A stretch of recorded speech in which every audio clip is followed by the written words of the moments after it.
Assalamualaikum warahmatullahi wabarakatuh. Shalom, Om Swastiastu, Namo Buddhaya, salam kebajikan, Rahayu. Terima kasih atas kunjungannya. Kali ini, mari sejenak kita membahas Hari Valentine's Day atau Hari Kasih Sayang yang biasanya dirayakan oleh banyak orang di planet bumi yang jatuh di setiap tanggal 14 Februari. Tapi saya bukan salah satunya. Saya tak pernah merayakannya walaupun saya orang yang penuh kasih sayang. Tapi Valentine's Day menjadi hal yang menarik untuk dibahas karena selalu menuai pro dan kontra. Simak sampai akhir ya.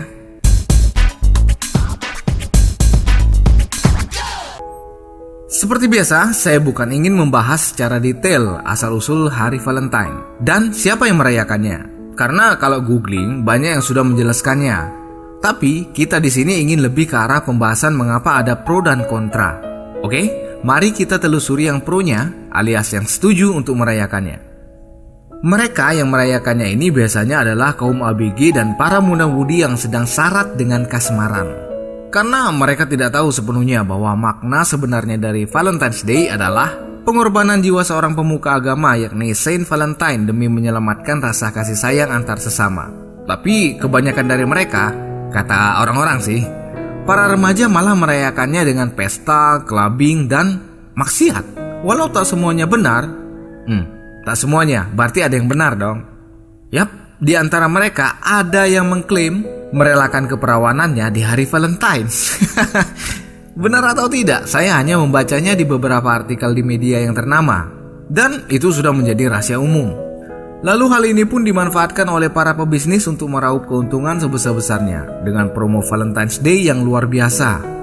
Lambang hati di mana-mana, kartu ucapan, kado dengan hiasan yang memikat, coklat yang mewah yang lumer di mulut, dan pernik-pernik lainnya yang melambangkan cinta. Semuanya itu adalah makanan dari gejolak jiwa remaja yang tak terbendung. Sehingga walaupun dilarang, mereka akan tetap memaksa untuk merayakannya walaupun dengan sembunyi-sembunyi. Dan para pebisnis pun tersenyum puas karena profit yang meledak di hari kasih sayang itu. Oh ya, jika hari Valentine dikaitkan dengan budaya Kristen, mengapa justru negara-negara Arab seperti Saudi Arabia, Pakistan, dan Palestina merayakannya? Entahlah, mungkin pengorbanan tidak hanya dimiliki seorang Saint Valentine saja, tapi milik semua orang. Sehingga si Valentine hanya sebagai simbol saja. Itu dugaan saya. Karena negeri Arab mayoritasnya adalah Muslim. Mana mungkin mereka merayakan Valentine kalau itu dikenal sebagai tradisi umat Kristen. Makanya saya berasumsi begitu. Oke, itu adalah pandangan singkat dari yang pro.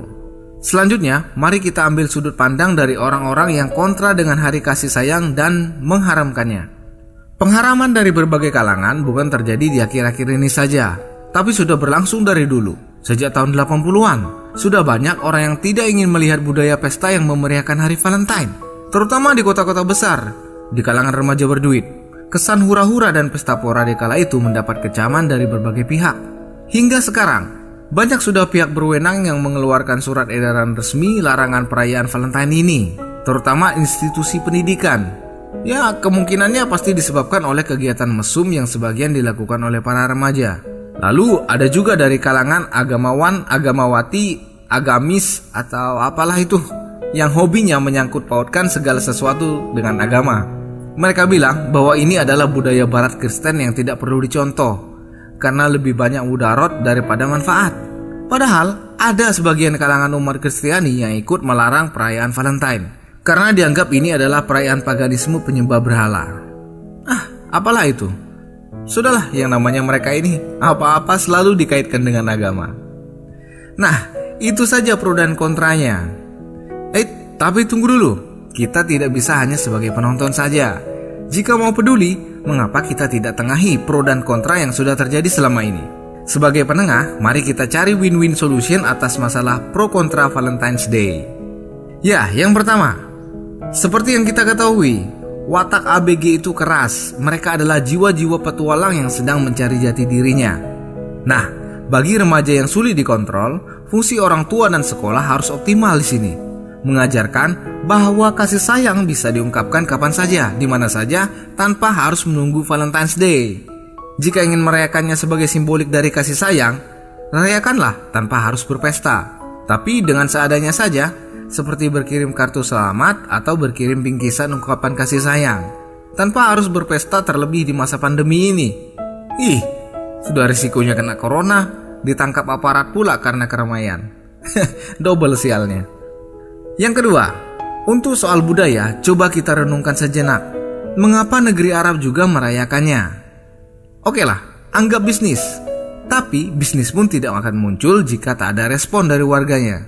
Berarti masyarakatnya juga memberikan respon positif akan Valentine's Day. Seperti yang saya katakan di awal tadi, bahwa mereka juga ingin merayakan simbol dari kasih sayang seperti yang dilakukan Saint Valentine dengan mengesampingkan agamanya. Tapi pengorbanannya terhadap cinta sesama jenis. Cinta sesama manusia maksudnya. Jadi, ini bukanlah soal agama, tapi lebih ke pengorbanan. Ya, tapi yang tetap kekeh bahwa Valentine's Day itu haram, it's okay. Di sini saya hanya coba menawarkan solusi. Nah, itu adalah win-win solution dari saya. Jika ada yang mau menambahkan, ditunggu komentarnya. Oh ya, saya masih heran, mengapa ada yang mesum di hari Valentine ya? Padahal mesum kan bisa tiap hari dan di mana saja, termasuk di semak-semak. Just kidding. Itu saja untuk kali ini. Terima kasih untuk waktunya. Semoga hari Anda menyenangkan. Wassalamualaikum warahmatullahi wabarakatuh. Shalom, Om Santi Santi Santi Om, Namo Buddhaya, Salam Kebajikan, Rahayu.